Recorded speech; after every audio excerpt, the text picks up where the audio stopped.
So people ask sometimes, why not just use synthesizers to make all these sounds instead of ending up with a house full and a yurt full and, you know, every place you look there's, you know, instruments sitting around. And I did actually try that before I did this. I ruined a few Casios, taking them apart and trying to find another way to get to them other than their keyboards, and didn't really work. You know, it was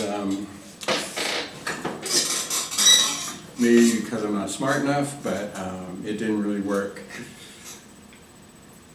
And the other thing was that, I mean, the reason I wouldn't want to play a keyboard is I want to physically be involved with making a sound.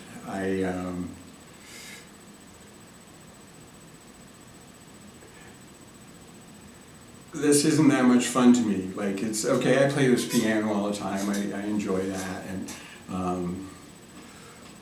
but I like standing up and having my feet under me, and I like moving my arms, I like breathing and, you know, getting breath and spit into the music, and all that kind of stuff. I like to be physically engaged with the sound. And so while I was ruining Casios, which I don't like anyway, I've never been able to play one for more than, you know, a few days in a row, and I get bored of just the cheesy plasticness of the sound, you know. Just anyway, so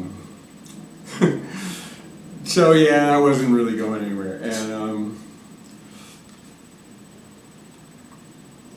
I wanted to get closer to where the sound was instead of farther away.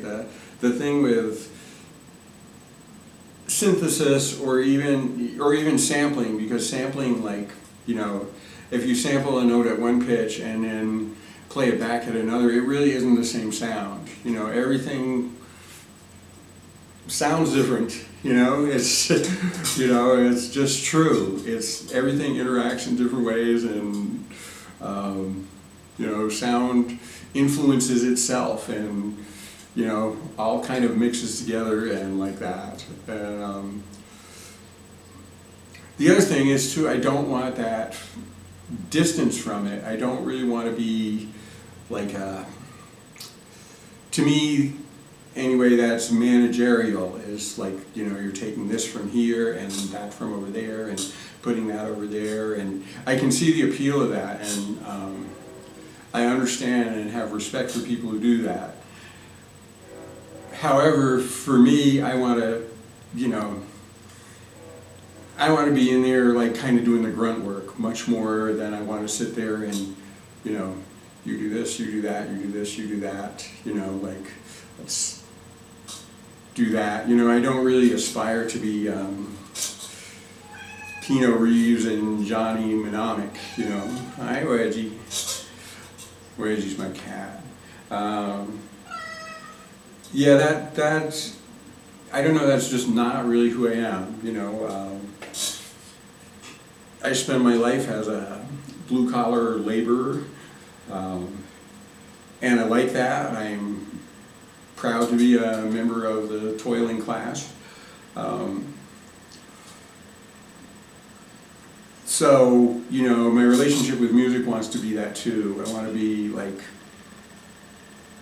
you know, hands-on, arms-on, like shoulder to the wheel, whatever way you want to put that. And I also think, you know, just aesthetically speaking, the quality of sound is much different. I don't really aspire to this super cleanliness. I mean, look at me, I'm not really a meticulous, clean person. So it would be kind of a lie if I made this really antiseptic sounding music. You know, I kind of like the buzz, and I kind of like the, you know, I love hearing the spit in a horn. I like hearing the breath from a flute. I like hearing the pick on a string, or the thumb on a string, or, you know, and that makes a lot of difference too. Like, you know, you could sample a kalimba, but the kalimba sounds really different if you play it with your thumbnail or the, the pad of your thumb. Likewise with fingers and stuff like that, or sticks. Like everything that impacts everything changes it a little bit. And like you can always tell it's kalimba, but there's still like a range of sounds you can get out of it. And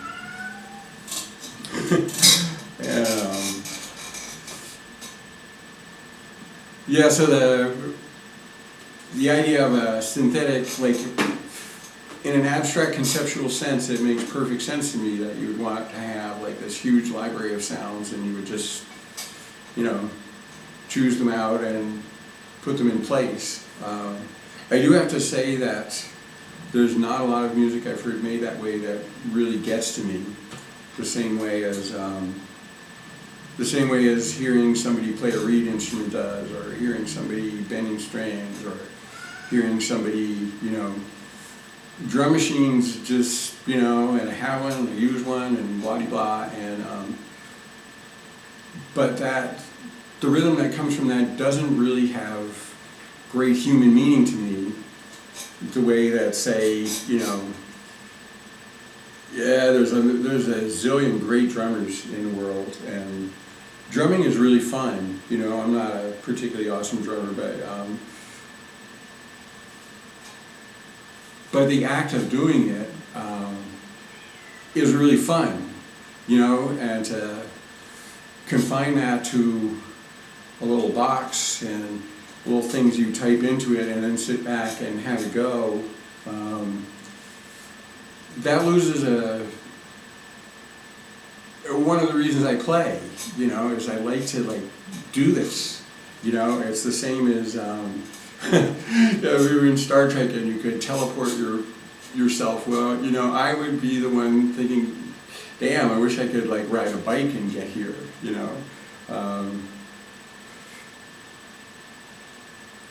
So it's just that kind of life, and I understand the appeal of it to people who do that, and I'm absolutely not trying to put them down or discredit what they do. It just doesn't appeal to me the way it does to them. The politics of it is that I don't want to be a manager, I want to be a worker. And the aesthetics of it is, I think what's most interesting about sound kind of is its messiness. And you could think in a way that the history of Western harmony has kind of evolved from getting super clean, and this is back in the Baroque era where everything started getting very precise and very clean, and learning to be messy again, which is kind of what people like Stravinsky did. Was they have all these kind of dissonances that brought some life back into the music for them, things that clash and things that and it's why. It's why the blues was exciting to Western music, is because it wasn't in tune that way. It's there's this life in it that's a bit messy, because real life isn't this smooth, particular antiseptic, Gattaca world thing. It's more complicated, and for some of us anyway, what's interesting about life is its lack of order, and the ways that we have to respond to the unexpected and respond to the things we can't really control.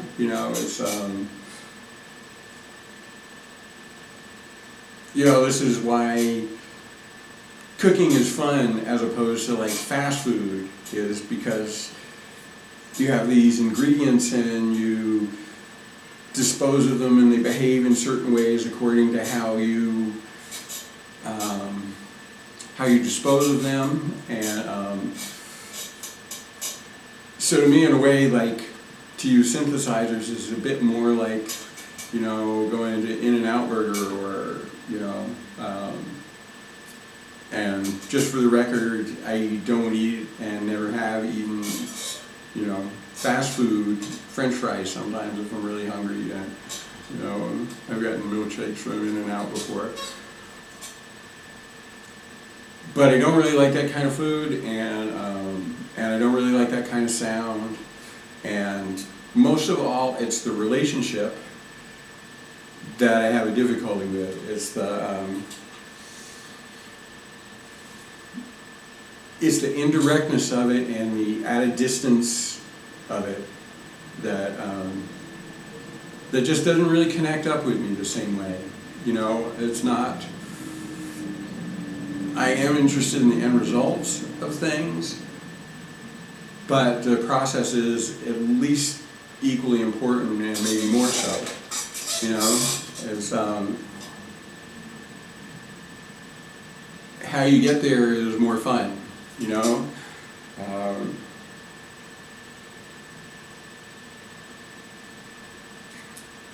and so, yeah, being really involved with the physics of sound and the physics of playing on this very present, very material level, always involving human actions, you know. I never use loops, even though I can see the appeal. That would be really easy. I just don't really want something that wasn't made, if you know what I mean. It's I don't want the illusion of time, I want the time itself. And I've listened to quite a bit of electronica, and I'm far from an expert on it.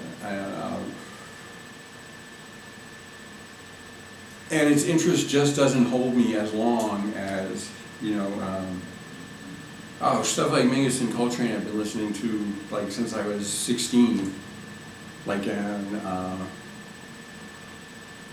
always feel it in different ways, and always come to different places with it. And for me, like, synthetic music I've liked, like, I listen to it a few times and I just start, you know, I get this kind of meh feeling for it after a while. Because you can't go that deeply into it, where, you know, and I come back to jazz a lot because I you know, I suppose if I had to categorize myself, you know, that would be a designation, and you could call me a jazz musician. But I come back to that a lot because everything in it is human and flexible, and the personalities of the players are really important, and I like that. You really get to know, sort of, you know, you listen to a piece a lot, and you go, oh, you know, there's Clifford Jordan, man, just like, man, he's just working that horn, you know, or, you know, whatever, like, you know, projecting all kinds of personalities, because the personalities are revealed to you, and there's, so it sort of opens up this very human and kind of social experience that synthetic music, you have nowhere to go with that, you know, there isn't a person at the back of that. And so even though conceptually and in lots of ways it's very pretty as sound, and it can be so much more organized than average human beings can do, you know. A well-programmed drum machine can play human and possibly, you know, things, and they can do things that human beings can't execute, you know, play parts and like that. But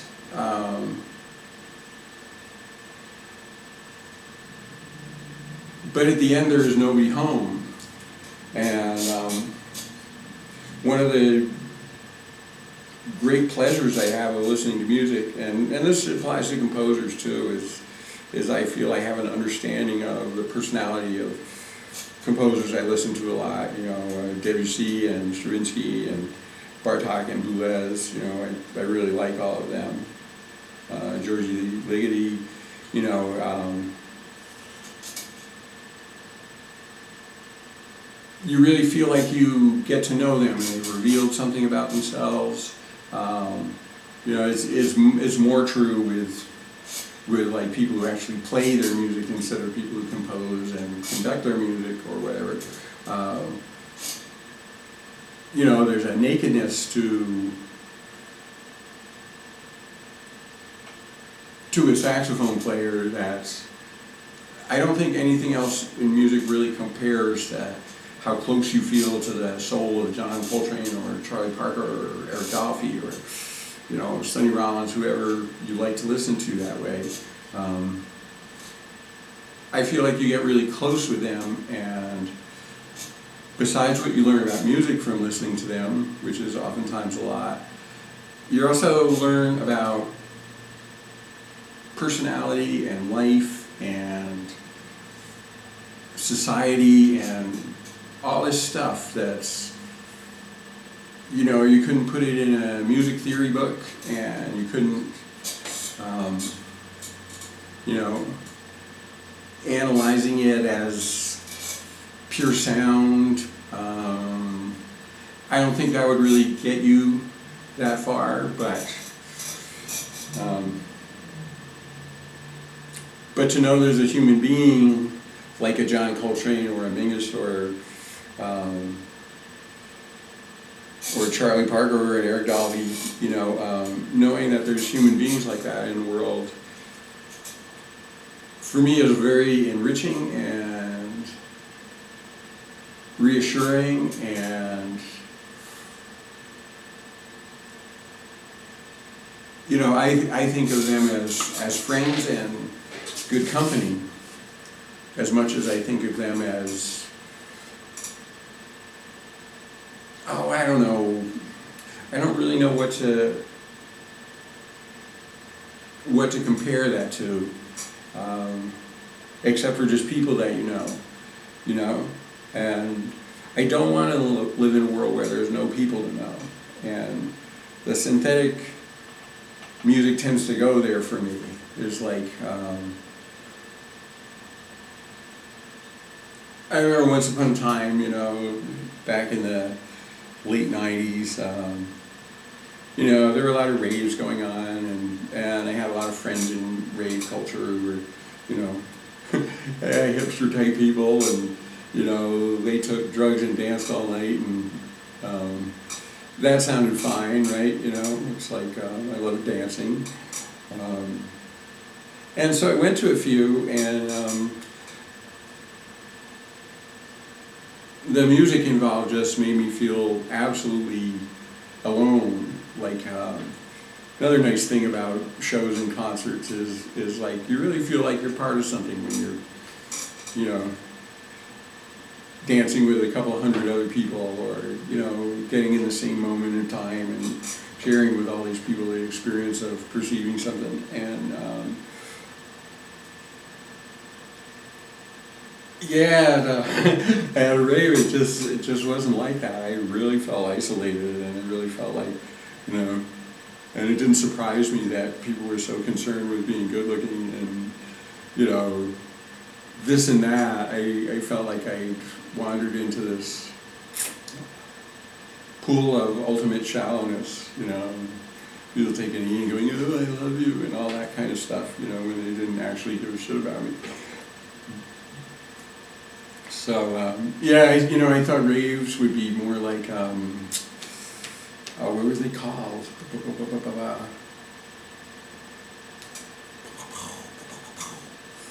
Can't remember.